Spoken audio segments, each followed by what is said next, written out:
गाननाय जोमनाय देलायग्राफोरखौ होखोमालायलां फिनो हाला जानो हाला मोनलायलांसै आं गाननाय जोमनाय देलायग्राफोरखौ होखोमालायलां हा फानना बिथा फानना आंहासो जामख'लांजोब्बाय हिनजाव जोलै होननायखौनो नांखाथारला नंलायबाय आं थास' बिबार बायदि नोंनि मोदोमनाय खायला गोखा बायदि नोंनि रायदावनाय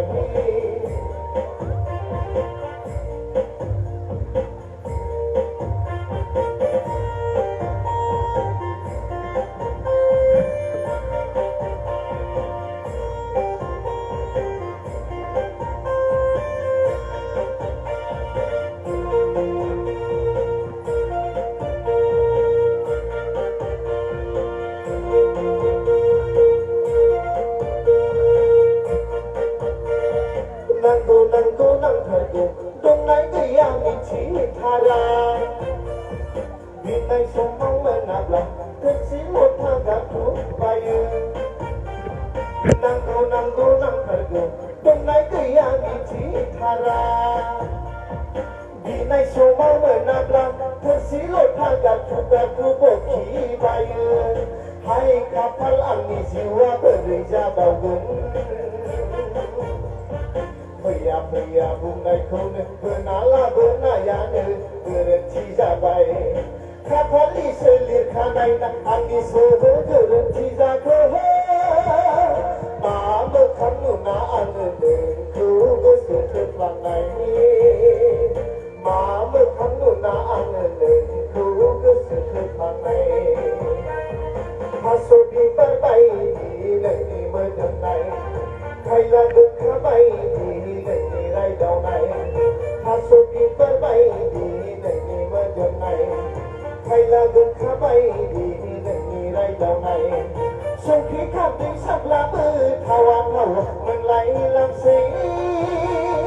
दुमना दरसि फाहे फुहे थाबाय लांनाय नुनानै जासै आंलाय हाय प्रेसार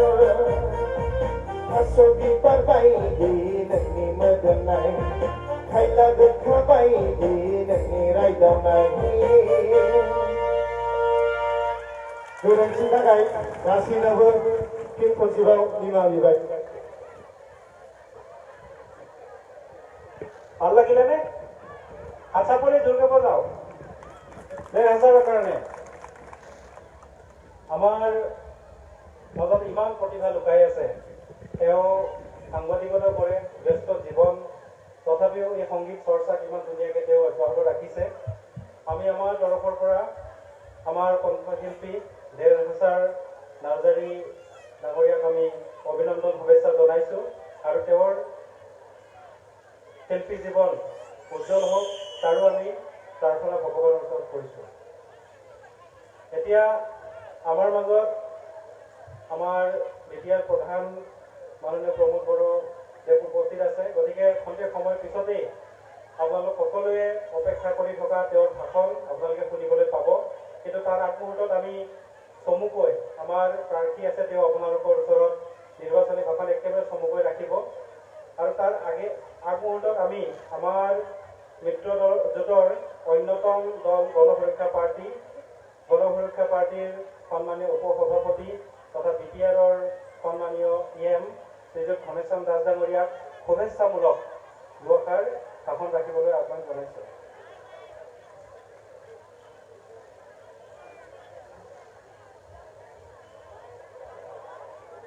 সকলোকে নমস্কাৰ খুলুমবাই ৰাইজ আজি ইমান সন্ধিয়ালৈকে থকালৈকে আপোনালোকে যেনেকৈ বহি আছে তাতে সকলোকে মই ধন্যবাদ জনাইছোঁ আজি উপস্থিত হ'ব পৰা আমাৰ কেবিনেট মন্ত্ৰী অগামৰ বৰ্মৰ লগতে আমাৰ মন্ত্ৰী চন্দ্ৰমা পাটোৰ লগত আৰু আমাৰ বিশেষ প্ৰধানৰ লগতে মই বিশেষকৈ দিবলৈ কৰিব বিচৰা নাই দিয়েহে আমাৰ বিটিআৰৰ EMসকল আৰু আমাৰ সকলো MLA সকল সকলোকে মই আজি এই সভাত জনাইছোঁ লগতে बिनि थाखायनो दा जों मानो थाखाय एसे गोबाव जना दं जना थाखायनो दा मोनसे बाथ्रा दङ जों जना थानाय थाखाय बेसे खोनानाय माबा लुगैना दङ बेखौ खोनानाय थाखाय जना दंना मानो जि हाग्रामा सरकारा जियाव थानानै बेसे दिन जोङो गोनो गोथो खालामनानै दाबो जेबो खामानि जाथ'वाखै मा खालामगासिनो दङ दा इलेक्सन फैबाय दा फैबाय इलेक्सन गैयाबाथ' फैलामोन नैयाव बेनि थाखायनो जों दा मोनथाम दल जेनेबा बिजेपि जिएसपि इउपिपिएल मोनथाम दल जानानै मा खालामगोन मिथिबायना दा बिजेपियाबो दा ट्रेक्टरावनो भट मारिगोन जिएसपियावनो ट्रेक्टराव भट मारिगोन आरो इउपिपिएल ट्रेक्टराव भट मारिगोन बेनि उनाव जे अभारअल भट दङ दा एसेबो जोंखौ सापर्ट खालामदो इयाव ट्रेक्टराव भट मारिगोन बिदिनो मोनब्रै दल जाबाय मोनब्रै दलजों जोंथ' देरनायनि एकदम 100% आसा दङ 100% जागोन बिनि थाखाय रायजो राजाफोरखौ जे हाग्रामा फैनानै गामि गामि थाबायगासिनो दं दा नै अमा दोननो फैसा ला जौ लोंनाय फैसा ला होननानै गामि गामि गिदिंगासिनो दङ बेखौ जों एसे बाथ्राखौ लायोब्ला जों खुनु उन्नति जानाय नङा मानोना दिनै मा कन्डिसन दङ दा जेराव बेराव थांनानै आं नुदोंबो दा आंनि लामाखैनो फैना थायो बिसोरो रायलायनानै गामि गामि थांनानै दा जोंहा एम कास्टनि जा संख्यालुगि मानसिफोरखौ मोनसे होगोन दे होनो आं मोननै होगोन बेनि ना मिथिं दा बिनि थाखायनो दा बेसे गोलो गोथो खालामनानै दं दा फैनानै इसोर दा इलेक्सन गेलेना फैदो दा खालि जौनाय अमा बेदर होनाय लोंनायनिसो फैसा होगासिनो दङ दा शंकर बसुमतारी देरगोन ना देरा बेखौ मिथिया खिन्थु बेखौबो बुङाखै जेन हाग्रामा महिलारिया नोंसोर लादो जादो लोंदो थादो मानो बुंदो मिथिबायना दा इनि जेसे मानसि दं जोंनि इउपिपिआव फैगासिनो दं जिएसपिआव फैगासिनो दं बिजेपिआव थांगासिनो दं दा इसोर मानसि गैला जाना दङ बिनो गिनानै फैनानै इयाव पाहार पाथिना दङ बिनि थाखायनो जों गोसोआव लानानै आइ आफाफोरा जे नोंनि आत्मायाव गोसोआव लानानै जे ट्रेक्टरखौ सिङाव सोना लादो जि समायाव भट थानाय समायाव जे नोंनि गोसोनि भोरे दिहुननानै जेन ट्रेक्टराव भटखौ थुना होयो बिनि थाखायनो आं खावलायबाय मानोना जोंहा इउपिपिएल परिबर्तन नायदोंमोन परिबर्तन खालामबाय दा परिबर्तन जानो दं प्रमद बर सरकारा जेसे हायो परिबर्तन खालामनो सेस्था लागासिनो दङ बिनि थाखाय कमप्लिट रायजो राजाफोरा जेन एक समान थानानै दाबसे जायगायाव भट होनानै जयजग्य खालामनानै सेस्था लानांगोन जों फैसा मोनबानो सोलायो बा 5,000 फैसा मोनबाय जेनेबा भट होनाय थाखो होबाय गामियाव भट होनो थांबाय 5 बोसोरथ' मोनखाया 5 जों उन्नति जाया आरो 5 बोसोर थांनो 5,000 मा जागोन नोंसा फैसाया बिनि थाखायनो बेफोरखौ जेन बिसोर बावनानै फैसा खुनु प्रयजन गैया जों उन्नतिसो नांगोन दा लामाफोर बानायनांगोन गामि गामि बहुत खामानि दङ बेखौ मावनो थाखाय मुलुगफोरखौ देरनाय लगे लगे सब खामानिखौ जालांगोन दा 25टा लामानि सिसि ब्लक जाबाय दा 20टा सिलेक्सन जाना दङ दा गामि गामि फैगासिनो दङ दा जोंहा जे उरखापुरा ब्रह्म साराबो दा 30 किलोमिटार लामा मोनदों इयावबो खमसे खम 15 किलोमिटार लामा इ गामियावबो होगोन कक्राझार समस्तिबो होगोन बिनि थाखाय नायना ला बेसे उन्नति जागासिनो दङ आरो जोंहा प्रमद बर सारा जि खालामगासिनो दङ जेसे कम्पानिजों रायलायदो कम्पानि लानानै लाबोनानै बिटिआर लाबोनानै जेसे बेकार गथ'फोर जना दङ बिसोर कम्पानि सोनो हानाय सोलिनाय लामा होनानै सेस्था लागासिनो दङ जुदि जों जेरै उल्टा बाला मात्र दिनै इउपिपिआव थाबाय गाबोन बिपिआव थाबाय बा जिएसपिआव थाबाय बेबायदि जाया मोनसे दल थानानै जेरै खामानिखौ मावनो हायोब्लासो लाब जायो बा दाबसे जायगायावनो हाखरखौ खुरनानै दै दिहुननांगोन हेब्लासो जि मोजां जायो जोंहाथ' बहुत लबि केन्द्रिक जायो लब खालामबा जाखाया मा आरो राजाफोरखौ आं बुंगासिनो दङ जे भबिष्यते जों बिटिआरखौ परिबर्तन खालामनो थाखायनो रायजोफोरानो बुंदोंमोन प्रमद बर सारखौ सिगाङाव दे ठिकाना होनानै जों उनाव दानो नागिरबाथ' मोजां जानाय नङा बिनि थाखायनो जों जेसे हायो दा এই 17 मासाव जों खामानिखौ मावनो मोनाखै मानोना 7 मास कर'नायाव थाबाय मुखाङाव माबा लगाय बन्द खालामजोब्बाय रायज्लायनो रोङा रावजों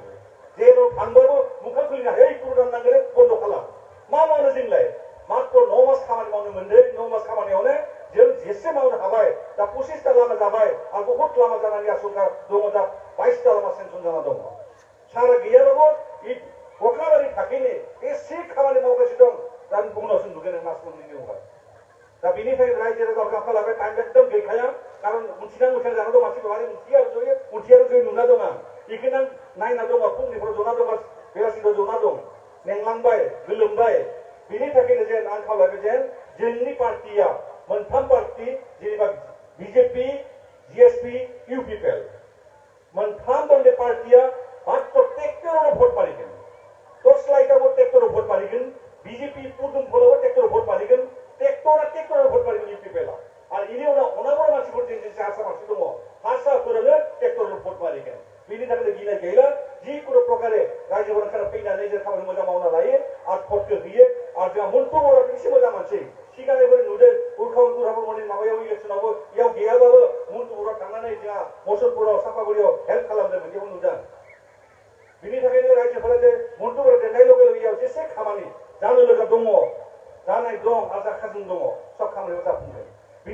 जेसे खामानि दं जा जोंना चिफ प्रधान प्रधान सारा जे खामानि मावना दं जेनेबा आबाद बस जाला हेयो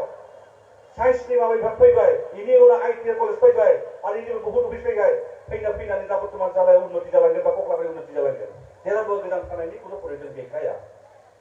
इनि थाखायनो जों रायजो राजाफोरखौ आखायाव लायबाय जेन भबिष्यते जोंनि बिटिआरखौ परिबर्तन थाखायनो रायजोफोरा दाबसे जायगायाव थानानै जेन रायलायो मोजां थायो आरो जेन मन्टु बर'खौ भट होनानै देरनायखौ लायो आखायाव लायो आरो जेन प्रतिका भट जानांगोन निजिनि जिउनि सोना लादो जे जोंनि जिउनि मा खालामगोन जोङो ट्रेक्टर थाबाय बिनो कमप्लिट गामिनि रायजो राजाफोरखौ फैनाय जेसे मानसि दङ कमप्लिट बुंनानै बुंबा जाबाय जेन आलासि गथाय दङ फन खालामना बुंबा जाबाय बेबायदि नङा दै जोंहा माबाय प्रतिका ट्रेक्टरावसो भट होनो नांगोन होननानै रायलायनांगोन दासो सेम सिस्टेम खालामबा कमप्लिट मानसिफोर जोंनि खाथियाव फैगोन आरो इनि उनाव जों 100% जों देरनानै खारगोन 90% नांगौ नाङा 100% नांगौ बिनि थाखायनो कमप्लिट रायजो राजाफोरखौ बारा गोलाव खालामनो नागिराखै आरो आं जिकुनु प्रकारे जों मन्थुफोरखौ फरायनायनि सेस्था लानाय गैया रायजोफोरखौ खावलायबाय आरो ইয়াৰ পাছতে সকলো আমাৰ বৰ জনগোষ্ঠী সকলক আহ্বান জনাইছো এটা ভোটৰ বাহিৰত নাযায় আমাৰ যিমান নেকি অসমীয়া জনগোষ্ঠী আছে সকলোৱে আমাৰ ট্ৰেক্টৰতে ভোট দিব দিছে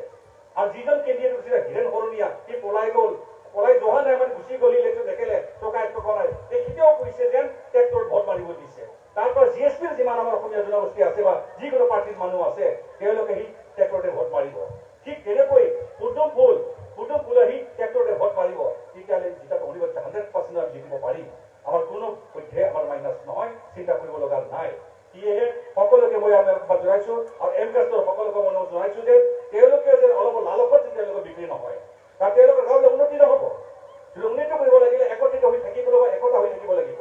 তাৰ কাৰণে সকলোকে মই আহ্বান জনাইছো আৰু লগতে আমাৰ যিমানখিনি অনাগত লোক আছে ইয়াতে সকলোকে আহ্বান জনাইছে সকলোৱে গৈ যেন গাঁৱে গৈ সকলোৱে আলোচনা কৰি এক জাগাতে যেন ভোটটো পৰে ইউনাইটেড ভোট নপৰে আৰু বহুতটা ৰাস্তা হৈ আছে আপোনালোকে গাঁৱৰ ৰাস্তাবিলাক এতিয়া সকলো পকীকৰণ হৈ যাব যি পাব লগা সকলোকে আপোনালোকে পাব চিন্তা কৰিব লাগিব আপোনালোকৰ নাই মৰম স্নেহৰ মাজেৰে চলিবলৈ একত্ৰিত হৈছিল আজি প্ৰমোদ বড়ো চৰকাৰখনে আমাৰ একত্ৰিত হৈ সকলো সমান চকুৰে চাই গৈছে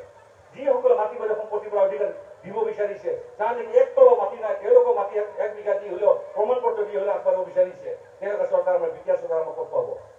আমাৰ বিটিআৰ চৰকাৰখনে খুব মনোনীয় চৰকাৰ কোনোবাৰে চিন্তা কৰিব লগা নাই এতিয়া দিল্লীৰ হাত আছে অসমৰ হাত আছে আমাৰ বিটিআৰখন আছে আমাৰ তিনিটা মাথা পৰি আছে সেই গতিকে আমাৰ চিন্তা কৰিব লগা নাই সকলো কাম আগবাঢ়ি যাব সেয়েহে মই দীঘলীয়া নকৰো ৰাতি হৈ আহিছে আমাৰ শ্ৰী প্ৰধান এতিয়া কলেজ যাব পাৰে সেয়েহে মই দীঘলীয়া নকৰি সকলোকে মই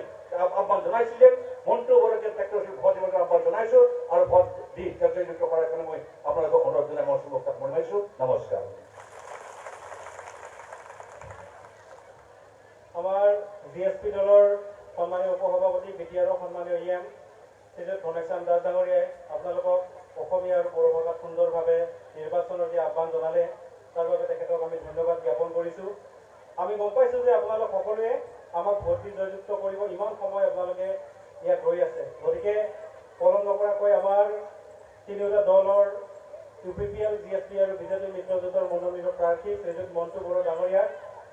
আপোনালোকৰ ওচৰত তেখেতৰ ভাষণ ৰাখিবৰ বাবে একেবাৰে চমুকৈ ভাষণ ৰাখিবৰ বাবে আমি তেওঁক আহ্বান জনাইছোঁ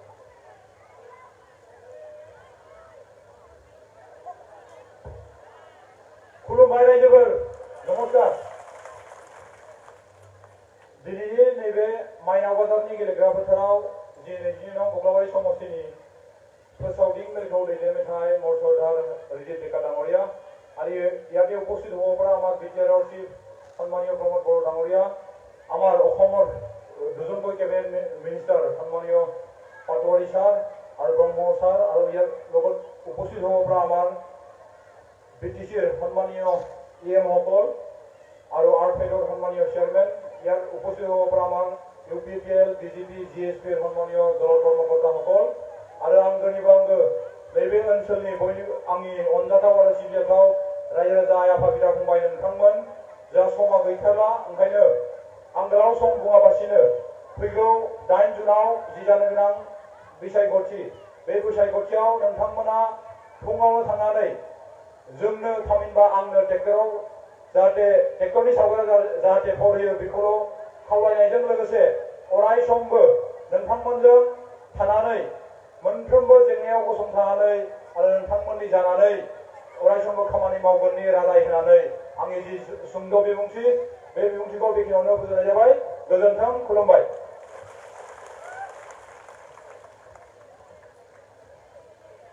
আমাৰ মিত্ৰজোঁটৰ উমৈহতীয়া প্ৰাৰ্থী মণ্টু বড়ো ডাঙৰীয়াক আমি ধন্যবাদ জ্ঞাপন কৰিছোঁ আৰু লগতে সমূহ ৰাইজৰ পৰা মণ্টু বড়োক আশীৰ্বাদ কৰক সেই আহ্বান আমি আপোনালোকৰ সন্মুখত ৰাখিছোঁ। এতিয়া আমাৰ সন্মুখত ভাষণ ৰাখিবলৈ আমি আহ্বান জনাইছোঁ আমাৰ বিটিআৰৰ সন্মানীয় প্ৰধান শ্ৰীযুত প্ৰমোদ বৰদেৱক।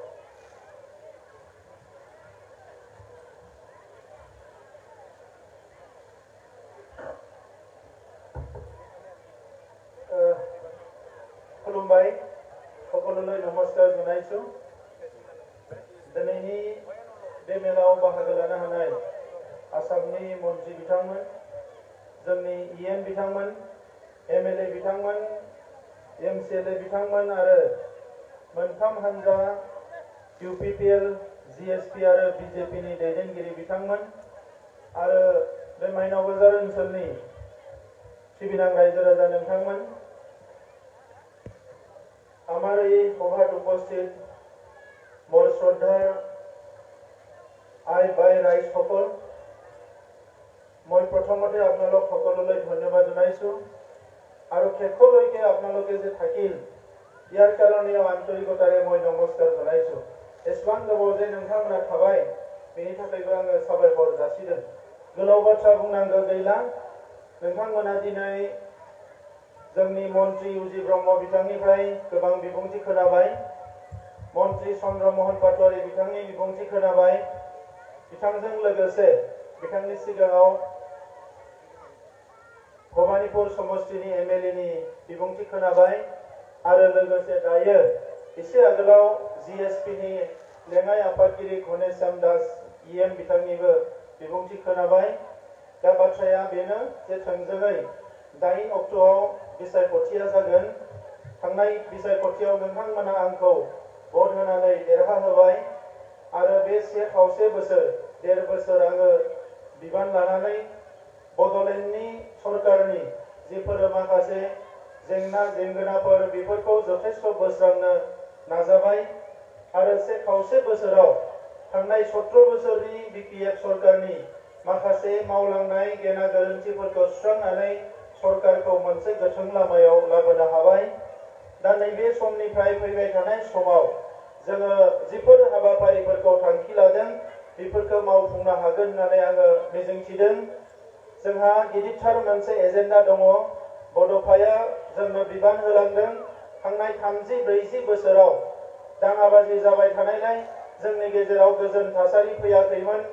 मोजां मोनसे थासारि जों मोननो हायाखैमोन। गावबा गावनि गेजेरावनो बायदिसिना थासारि जालायदोंमोन। दा बेफोर थासारिया फैजोबनानै 2020 मायथाइयाव मोनसे गोरोबथा जानायनि उनाव दिनै मोनसे मोजां थासारि फैबाय। जोंनि गामि ओनसोलनिफ्राय आर्मि पुलिसफ्रा जाय खारलांबाय,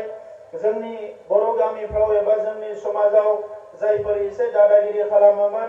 जोंनि हारिनि गेजेरावनो एना एनि खालामोमोन,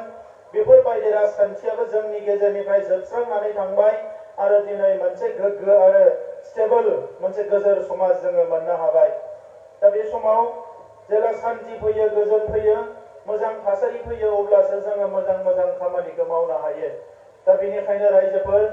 बे थांनाय बोसोरनि गोलाव सेक्रिफाइस 5,000निख्रुइ बांसिन सुबुङा जिउ गारनाय,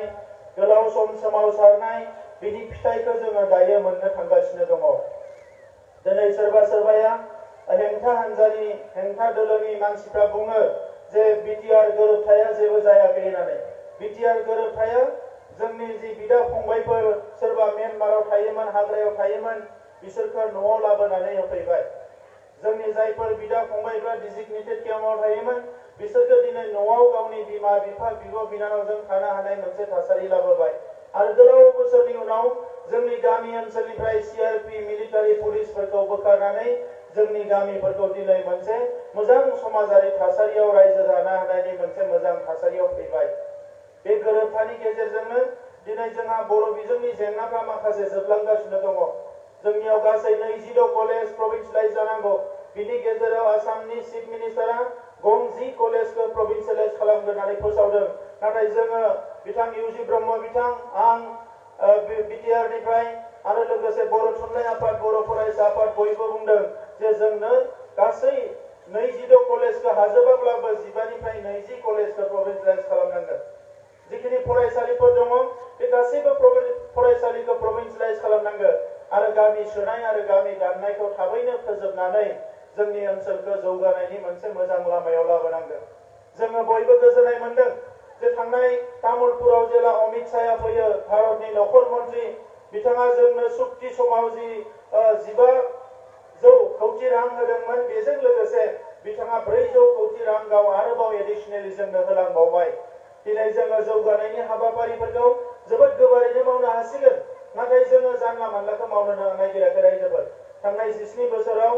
बिपिएफनि सरकारनि समाव मा मावदों मा बेरदों जोङो रायजो राजाफ्रा दिनै आसा फारिनानैनो सम थांबाय। गोबां दालां बानायबाय कमप्लिट जायाखै, लामाफोर बानायबाय थाबैनो बायबाय, स्कुलफोरनि अबस्थाया गाज्रि नङा स्कुल बानायाखै, अंगनबादि सेन्टार बानायाखै। दा बेफोरखौ नोजोरनानै जे जि रां फैदों जोंनियाव बेखौ गथि गथि हारिनि नांनाय हाबाफारियाव बाहायनो थाखाय जोङो थिनानै दोनदों आरो देग्लाय बोसोरनिफ्राय बेखौ जों मावनो आखायाव लादों।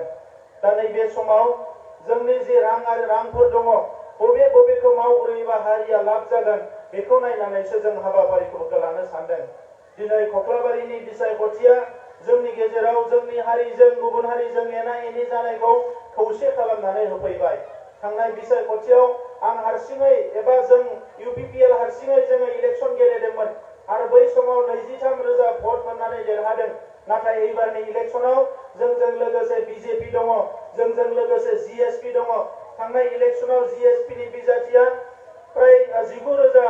भट मोनदोंमोन, आं 23,000 मोनदोंमोन। दिनै जिएसपिजों जोंजों लोगो जानाय लोगो लोगोनो जोंनि भटआ 42,000 जाबाय आरो बेवहाय बिजेपि दंफादेरो अब्ला दिनै 50,000निफ्राय खम भट मोननाय नङा मन्टु बर' बिथाङा। दा नंखायनो रायजोफोर नैबे बिसायख'थिया जेननाय देरहानायनि नङा, बे बिसायख'थिया जास्ट मोनसे प्रसिडिउर एबा खान्थिखौ जोङो मेनटेन खालामनायल'। नंखायनो नैबे गोनो गोथो जानो नाङा। दिनैसो जौगानाया फैहांदों। नोंथांमोना भट होनानै इउजि ब्रह्म बिथांखौ माने मन्त्रि खालामबाय। बे मन्त्रि जानायनि उनाव दिनै रायजो राजानि थाखाय बिथाङा आसाम एसेम्ब्लियाव खामानि मावनो हादों। गोबां बोसोरनि उनाव देग्लाय खेबसे भारत उदांस्रिनि उनाव बर'निफ्राय सासे जोङो स्पिकार मोननो हादों बिश्वजित दैमारी। जोंनि हाबा मावनाया मोनसे पजिटिभ लामाथिंनो थांगासिनो दङ। मानगोनां रायजोफोर जोंनि सानफ्रोमबोनि जिउ खुंनायाव माखासे जेंना दङ।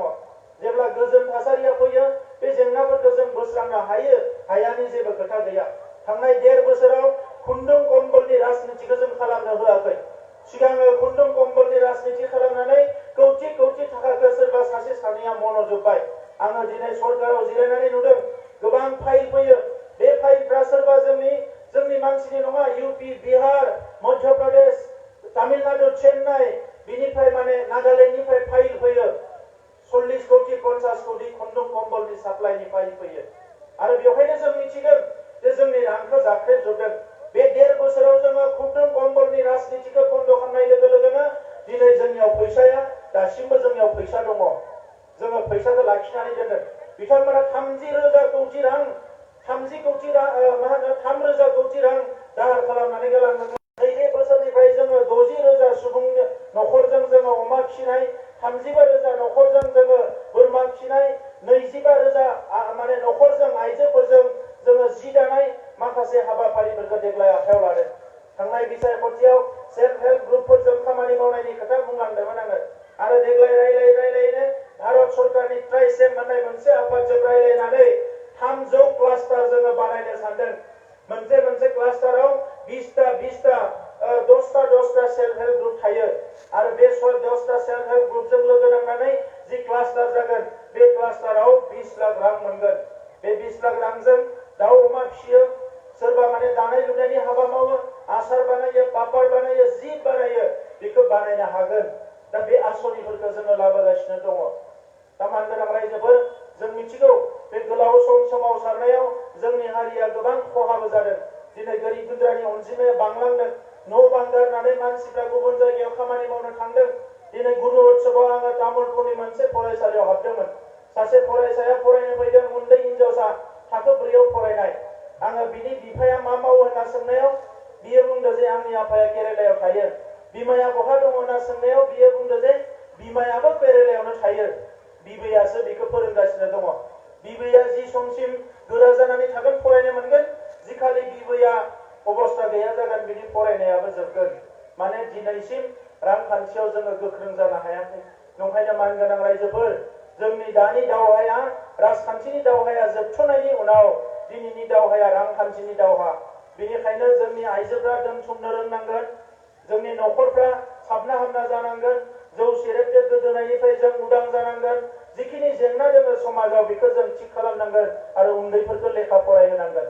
जोङो बै रायजो राजानि सुबिदानि थाखाय 17 बोसोराव बिपिएफआ जेखौ मावाखैमोन जों मावनो लादों देग्लाय बोसोरनिफ्राय 50 जन फरायसाफ्रा जाय इन्जिनियार जानो सानो बिथांमोनखौ फ्रि कचिं खालामहोगोन जों 11 मास क'क्राझाराव लाखिनानै 50 जन गथ'फोरखौ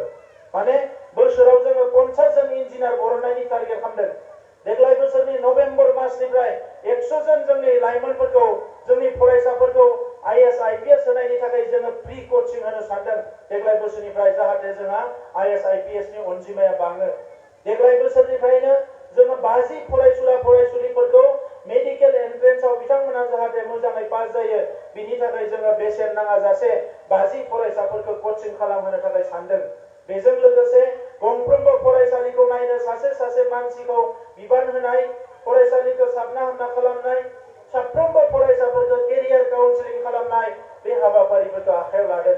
दामान गोनां रायजोफोर गोग्गो समाज जानायनि गोदान मोनसे जांख्रिथायाव बयबो बाहागो लानांगोन बिदा फंबायनि गेजेराव मुं सुलायलायनाय गाज्रि बुंलायनाय सिगिलायनाया 30-40 बोसोराव जोङो बेसेबांबा नुबोबाय आरो जों बेखौ दायो लुबैयाखै हाग्रामा महिलारि बिथाङा समस्थियाव बेराय बायदिसिना खोथाफोरखौ बुंगासिनो दङ आंहा बिथांखौ जेबो बुंनांगौ गैया 17 बोसोर बिथाङा खाबु मोनदोंमोन हारिखौ अननो थाखाय हारिखौ सिबिनो थाखाय हारिखौ खामानि मावनो थाखाय जों मात्र 1.5 बोसोर जाबाय आं नोंथांमोननो खोथा होदों 17 बोसोराव बिथाङा जेखौ मावनो हायाखै 5 बोसोराव जों बेखौ मावनानै कमप्लिट खालामगोन मानोना जोङो हारि सिबिनो हारिनि खामानि मावनोसो राजखान्थियाव फैदों बिथांमोन बायदि आराम खालामनो थाखाय फैयाखै दा नंखायनो दिनै अरुणोदयनि सायाव मानसिफ्रा माखासे बाथ्रा बुंदों सोरबा बिबानगिरिफोरनि न'खरनि मानसिफ्रा लादों जि 7,000 अरुणोदय फैबावगोन बेखौ जोङो गाव सभा बानायनानै गामि सभा बानायनानैसो जों होगोन जाहाथे जाय मोननांगौ बेसो मोनो আমাৰ যিটো নতুন অৰুণোদয় আহিব অলপ আগতে আমাৰ মন্ত্ৰী ডাঙৰীয়াই কৈছে যোৱাবাৰ অৰুণোদয়ত বহুত অভিযোগ আহিছে কিন্তু নতুন জুলাই মাহত যিটো অৰুণোদয় আহিব প্ৰত্যেকটো গাঁৱত আমি গাঁও সভা কৰিহে এই অৰুণোদয়টো আমি দিম যাহাতে আসল মানুহ যিয়ে পাব লাগে ই পৰিয়ালটো পায় এই ব্যৱস্থাটো কৰিম আইৱা ঘৰ এইবাৰ আমাৰ 1,06,000 পিএমঅ এর ঘৰ আমাৰ অঞ্চলত 5টা ডিস্ট্ৰিক্টত পাম বহুতখিনি কাচ্চা হাউস আহিছে এই কাচ্চা হাউস খিনিও আমি দিয়াৰ কাৰণে ব্যৱস্থা কৰিছো যিখিনা ফৰেষ্ট অঞ্চল দাनै এনসি ভিলেজ দাनै होनो नागिराखै न' बेखौबो जोङो ब्लक अफिसारखौ दाख्लै जोङो अर्डार होदों आं गावनो ब्लक अफिसारखौ आं बुंदों जे बेवहाय कुनु एनसि भिलेज फरेस्ट भिलेज गैया जेरावबो न'आ जानांगोन बिनि थाखाय जुदि न'खौ लुना होआबा एक्सन लागोन होननानै दाख्लै आं क्लियारलि बुंदों बावैसो खोनादों जे गामि बुंदोंनो मिटिं खुंनानै हाग्रामा महिलारि बिथाङा इलेक्शन फैनायखायसो ड्रोन बिर होदों होननानै इलेक्शन फैनायखाय ड्रोन बिर होदों हाखौ होआ होननानै 17 बोसोराव बिथांमोना मानो हाखौ होदिया आं नोंथांमोननि सिगाङाव बुंहरदों बे ड्रोन बिर होनाया नाग्रिजुलियाव बिर होखांबाय उदालगुरियाव बिर होखांबाय बिनि उनाव ओरै क'क्राझारथिं थांगासिनो दङ इलेक्शननि थाखाय नङा आरो फैगौ मास मोनथामनि गेजेराव ड्रोन सार्भेया जाखांनायनि उनाव मास मोनथामनि गेजेराव नोंथांमोननो हानि पाट्टा होनो हायाबा आङो बेवहाय राजखान्थिखौनो खालामनो फैया माने जोङो थांनाय बोसोरनि डिसेम्बर दानखौनो टारगेट लादोंमोन नाथाय माखासे उसुबिदा जाबाय कर'ना फैबाय बेफोरबायदिनि थाखाय जोङो जेंनाखौ जोङो मावफुंनो हायाखै नाथाय आं बुजिजोब्बाय बे गिदिर जेंना नङा बे मावनो हानाय जेंना खालि बेखौनो राजखान्थि खालामनो होननानै बिपिएफआ 17 बोसोर लाखिनानै दोनदोंमोन आरो जोङो बेखौ फैगौ 3 दाननि गेजेराव जोंनि आइ आफाफोरनि जिफोर हानि जेंना बे हानि जेंनाखौ जेरैखिजाया सुस्रांनो थाखाय जोङो जानजि खाफ्रादों दा नंखायनो रायजोफोर गोबां खामानि मावनांगौ दङ बे खामानिफोरखौ मावनो थाखाय जों आवगायदों दिनै आसाम सरकार भारत सरकारजों जोंहा मोनसे मोजां गोख्रों सोमोन्दो जाबाय बे सोमोन्दोखौ जों मोजाङै बाहायनांगोन सिगांबो दङमोन बे सोमोन्दोआ नाथाय बे सोमोन्दोखौ मोजाङै बाहायनो रोङैनि थाखाय बिपिएफनि समाव जौगानाया फैयाखै दिनै माने आसाम सरकारा जेसेबां डिस्ट्रिक्ट दङ मोनसे मोनसे 50 कोटिनि स्टेडियाम बानायनो नागिरदों जेसेबां एमएलए समष्टि दङ मोनसे मोनसे 12 कोटिनि स्टेडियाम बानायनो नागिरदों आरो जोंबो जेसेबां समष्टि दङ जोंहा 40टा समष्टियाव मोनसे मोनसे मिनि स्टेडियाम बानायनो नागिरदों जाहाथे गेलेनायाव जोंनि लाइमोनफ्रा जौगानो हायो कालचारनि बिथिङाव जों आर्काइभ बानायनो नागिरदों गोबांखिनि हाबाफारिफोरखौ आखायाव लादों दा मानगोनां रायजोफोर नैबे रुपहि ओनसोलाव थांनाय इलेक्सनाव जोंहा चिफ मिनिस्टारा फोसावदोंमोन 30 बेडेड हस्पिटाल जागोन आरो नैबे बोसोरावनो 30 बेडेड हस्पिटालखौ जेरैखि जाया जागायनो थाखाय आङो जोंनि चिफ मिनिस्टारखौ नारसिननानै बे हाबाफारिफोरखौ जोङो मावनायनि थाखाय आखायाव लागोन लामानि खोथाखौ मन्त्रियाबो बुंबाय एमएलएआबो बुंबाय बेजों लोगोसे मिनि स्टेडियामनि खोथाखौ आं बुंबाय बेवहाय मिनि स्टेडियाम मोनसे गायसननाय जागोन दा बेबायदि जेसेबांखिनि हाबाफोर दङ इरुसन जानाय गराखहनिया किबा किबि এইবিলাক সব কাম কৰিবলৈ হাতত লোৱা হৈছে আৰু 1-1.5 বছৰৰ ভিতৰত এইখিনি কাম সম্পূৰ্ণ কৰা হ'ব বাৰা গোলাव बुंला रायजोफोर मोनाबाय आं बयनिसिमबो निमाहा बिबाय नोंथांमोना गोबाव सम थानो गोनां जाबाय दा बयनिसिमबो खेबसेबाव अननाय सिबिनायखौ बावहरबाय आरो आसा थिबाय जे फैगौ 9 अक्ट'आव रायजो राजाफ्रा बयबो लैहोर लैहोर ओंखारनानै जाखांबोनाय सासे लाइमोन सेंग्रा मन्टु बर' बिथां गोलाव सम समाजजों थाबोबाय खामानि मावबाय आरो जोबोद गोख्रों 24 आवार सार्भिस होनो हाग्रा बिथांखौ बे ओनसोलखौ सिबिनो थाखाय नोंथांमोना खाबु होगोन आरो ट्रेक्टरनि सावगारियाव बयबो भट होनानै बिथांखौ गोबां भटआव देरहाहोगोन होगोन ना रायजोफोर बारा गोबाव बुंला आङो সকলোলৈ ধন্যবাদ জনাইছো নমস্কাৰ